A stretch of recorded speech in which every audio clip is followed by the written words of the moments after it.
Reality is fragile, layers of code, history and perception stitched together. But what happens when those seams split, when the forgotten signals resurface and become something else entirely? Welcome, or welcome back to Glitched Reality. Tonight's episode is about thinking no one is who they really are. Not in terms of fakeness, but in terms of actual reality. It's based on a very real disorder, Capus Corellius, which means you believe everyone is an imposter. There are some references to self-harm in this episode. Everyone is entirely fictional. If you need help, seek a medical professional. This is not me.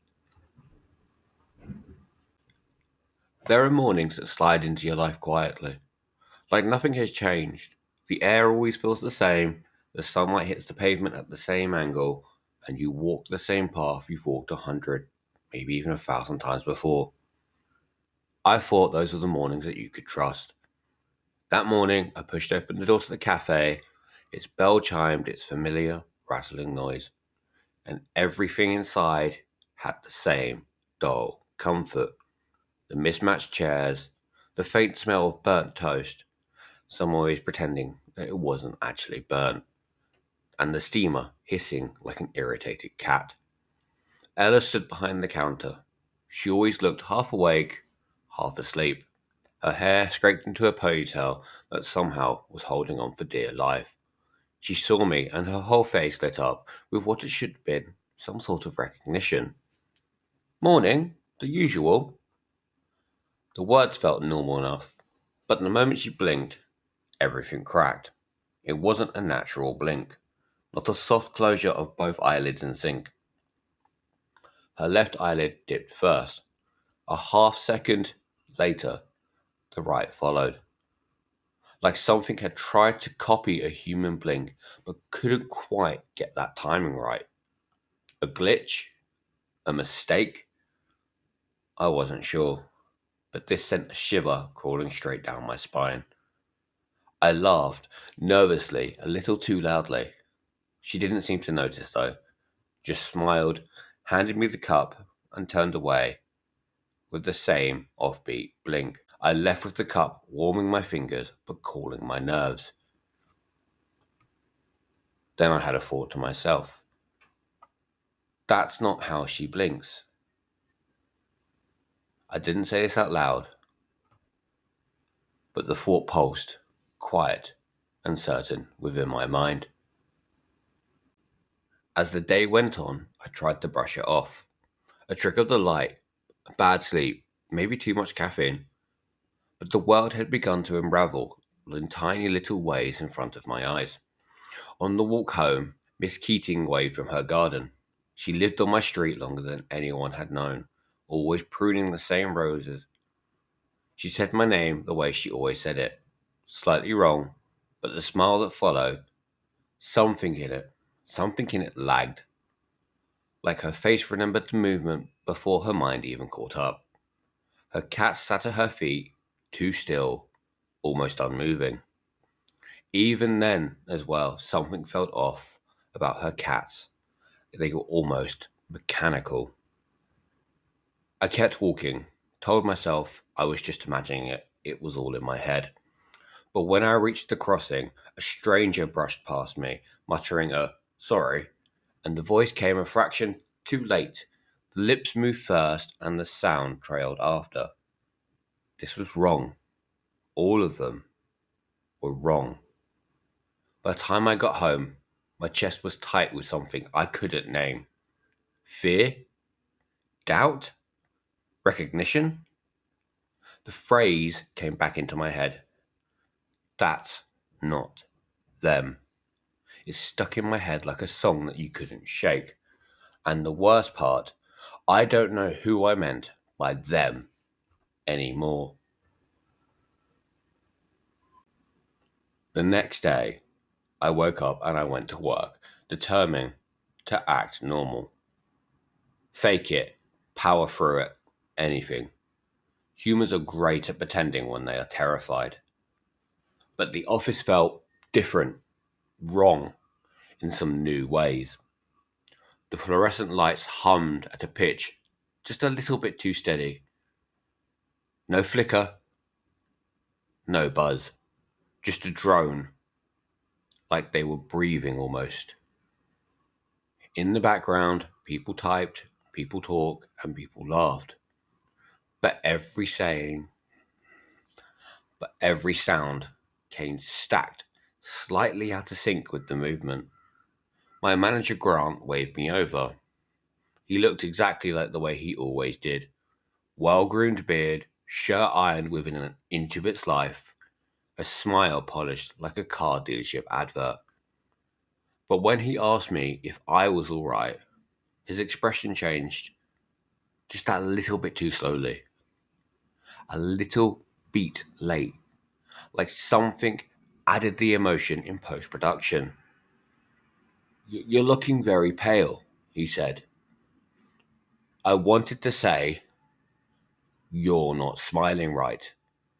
But instead, I muttered something about sleep and went back to trying to work. But the spreadsheet to me had blurred. Every few minutes, I caught someone blinking wrong, smiling wrong. Something was not right. Or they were talking with a voice that didn't quite match their own throat. So I scribed a note to myself on a sticky pad. Real, me. Not real, them. The moment I wrote it, I regretted it. Too dramatic? Too paranoid? I shoved it under my keyboard so no one would see it. Or at least, I thought no one would. The next morning I came in, it was gone.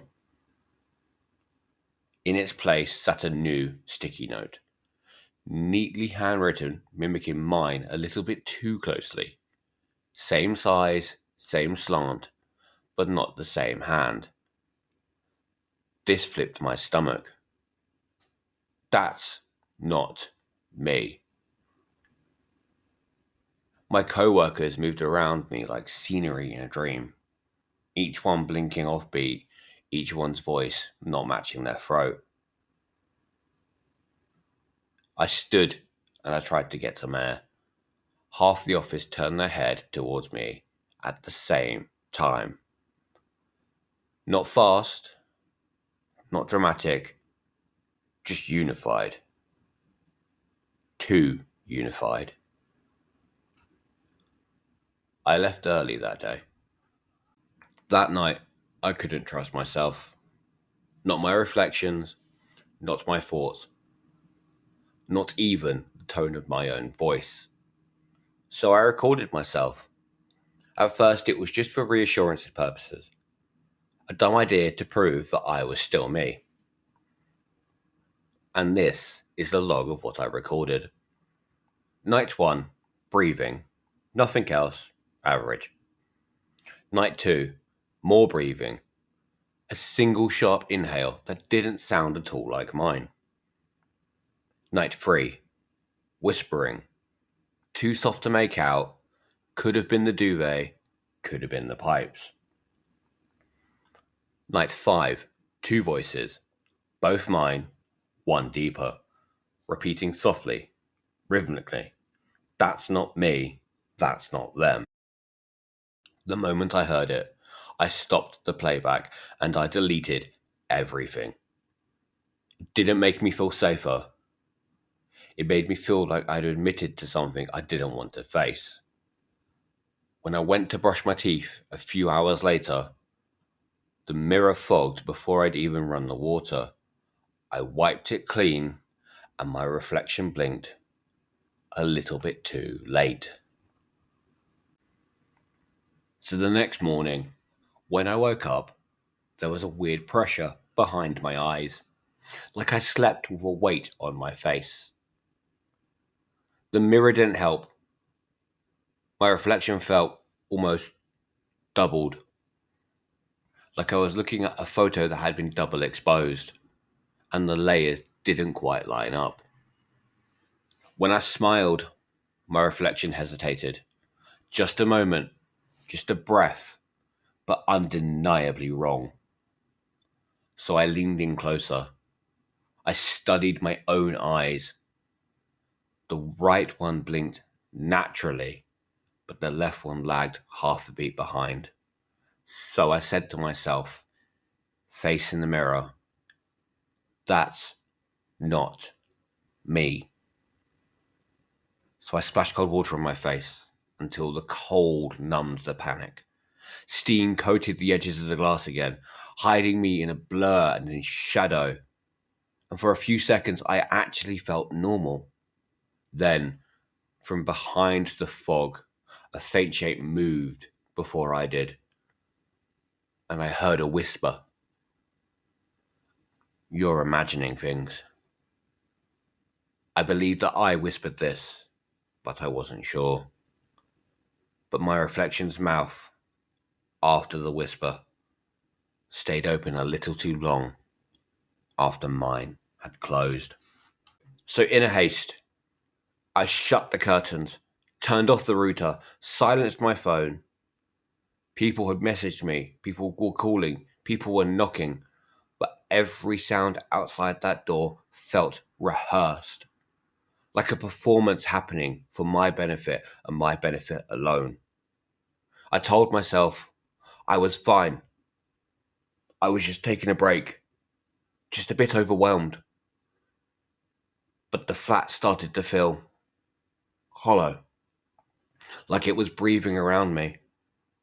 Every shadow felt self-aware. Every silence had now felt occupied. And then I stood in the center of my living room, listening to the faint hum of all my appliances. It wasn't random. It was pulsed in steady mechanical waves. They seemed to sync with my heartbeat. Thump, pause, thump, hum, thump. I pressed the palms to my temples. My pulse felt foreign to me, like it wasn't coming from my body at all anymore, but from the walls themselves.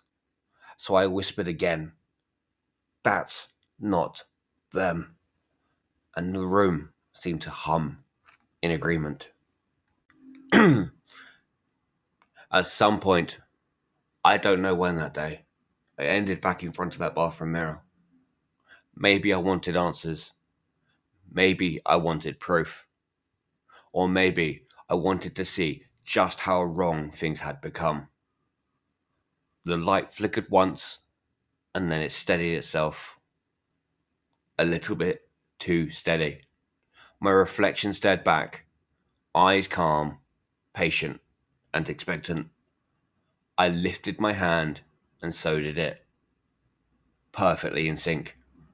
Then, and only then, its smile spread a fraction earlier than mine, and I froze. My throat tightened. The air now felt like thick syrup. The reflection tilted its head, a small, slow, deliberate movement. But its eyes did not move with it. And then it whispered, in my voice, but also softened and stretched. You see it now. The light buzzed. A faint ringing flooded the room. The tiles blurred, and the face in the mirror sharpened. Something cold was pressing against my chest. Panic, fear, or something else entirely. And the world fractured around its edges like cracked glass. And all I could do was murmur to myself, that's not me. My reflection blinked, one eye, and then the other. Deliberate, practice, and wrong. The last thing I remember is the sound of my heartbeat turning into a low, electric hum. I woke up under bright white lights. Too bright and too clean. The ceiling tiles looked like they had been cut and paste almost. A nurse stood beside me, smiling with gentle professionalism. Her blink was almost normal. Almost. "Can you hear me?" she asked. But her voice didn't echo right. And then a doctor appeared at the foot of the bed, clipboard in hand, expression trained to comfort. He said words like delusion, capogras, and episode. You were safe the whole time. You didn't hurt anyone. I seemingly nodded at the right moment, or at least what I hoped were the right moments. But when he stepped towards the metal IV stand, his reflection didn't follow immediately. It stayed facing me, watching, blinking in perfect rhythm. That's not him. Later that night, long after visiting hours had ended, I laid awake listening to the hum of the machines. The same rhythm I heard in my flats, in the streets, and in the mirror. Through the half-open door, I saw the doctor writing notes on his tablet. The green glow lit up his face from below, making it look carved, hollow. He stood, and he walked down that hall. But his reflection didn't move. It lingered, head slowly turning, eyes locked with mine.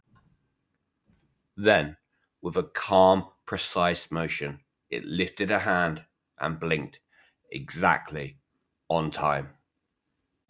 Thank you for listening to episode 2, season 2. This is a very interesting subject to cover because it's actually a very real medical condition. It's called capogras. It's pretty much called imposter syndrome, and it is very intriguing in the way it affects the human mind. So I wanted to kind of base this one a bit more into reality. But as always, thank you for listening. There is a new website will be linked in the description below. It's just to keep updated with everything that's got going on. And as always, keep an eye on that glitch, because sometimes the glitch is truth.